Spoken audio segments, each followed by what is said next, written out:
ડભોઈ નગરના મહુડી ભાગોળ વિસ્તારમાં 16 કરોડ 25 લાખના ખર્ચે નવીન બનનાર પાઇપલાઇન સહિત સંપ અને ટાંકીનું ધારાસભ્ય શૈલેષભાઈ મહેતાના વરદ હસ્તે ખાતમુહૂર્ત કરાયું।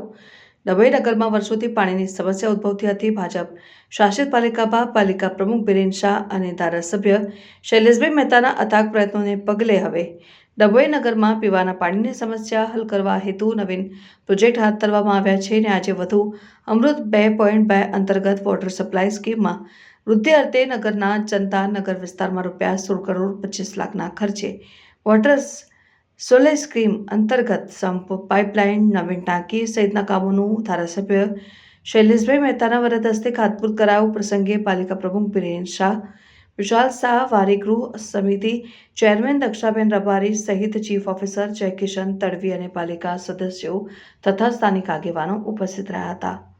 રિપોર્ટર મિત માછી, શિનોર સમાચાર ન્યૂઝ, ડભોઈ।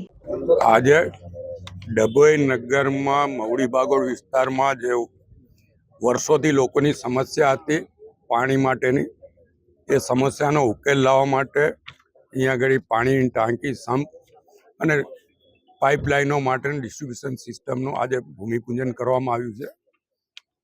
મહુડી ભાગોળ વિસ્તારમાં લગભગ 2.5 કરોડ રૂપિયાના ખર્ચે આ કામગીરી થશે અને સંપૂર્ણ દર્ભાવતી નગર એટલે ડભોઈ નગરમાં પાણીના ટાંકીઓ, સંપ અને ડિસ્ટ્રીબ્યુશન સિસ્ટમ માટે 16 કરોડ ને 25 લાખ રૂપિયાનો અંદાજે કામગીરી હાથ પર લેવામાં આવી છે।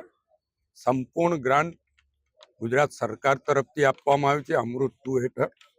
એટલે કે સરકારે પહેલી વાર ડભોઈ નગરપાલિકાને 16 કરોડ 25 લાખ રૂપિયા પાણીની સમસ્યા ડભોઈ નગરમાંથી ઉકલે એના માટે ફાળવ્યા છે। આ બધી જ કામગીરી થયા પછી ડભોઈ નગરની ખાસ કરીને બહેનો માટે આ સમસ્યા બહુ ઉદ્ભવે છે અને કાયમ એ લોકો પાણીની બૂમો પાડતા હોય છે, એમાંથી બધાને મુક્તિ મળશે।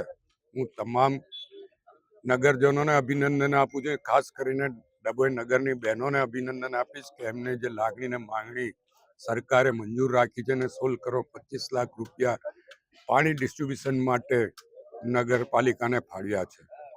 આ અગાઉ પણ નગરપાલિકામાં જે ડ્રેનેજની સમસ્યાઓ છે એના માટે પ્રાઇમરી મંજૂરી 44 કરોડ રૂપિયાની આવી ગઈ છે અને એ પણ સમગ્ર નગર માટે કામગીરી હાથ પર લેવામાં આવશે। એટલે કે લગભગ 60 કરોડ રૂપિયા ફક્ત પાણી અને ડ્રેનેજ માટે સરકાર તરફથી નગરપાલિકાને ફાળવવામાં આવ્યા છે। એ કદાચ ડભોઈ માટે પહેલી વાર આટલી મોટી ગ્રાન્ટ ફાળવવામાં આવી હશે। એટલે તમામ નગરના નાગરિકોને અભિનંદન અને શુભેચ્છા પાઠવું।